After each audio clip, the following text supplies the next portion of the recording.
That's so bomb. No, like I'm actually shook. What's up everybody, it's Chef Tiana G. Today, we're gonna be making my favorite pancit recipe with likumki sauces. Let's get into it. I ideally like to make things that resonate with my childhood, nostalgic flavors. I grew up eating this dish all the time at my Lola's house. There's nothing like a fresh bowl of pancit.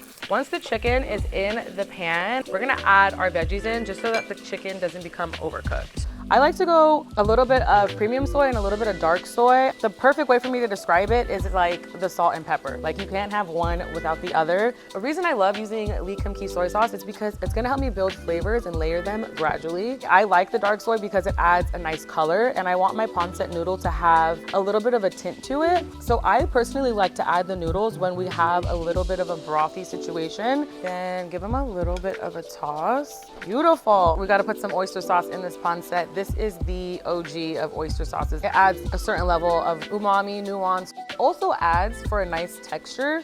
I love frying my egg in the likumki chili crisp because it just adds another dimension. And I mean, absolutely gorgeous. I think the trio of premium soy, the dark soy, and the oyster sauce definitely was the game changer in this. Well, I'm gonna go ahead and pop this yolk. OMG, I've been literally salivating.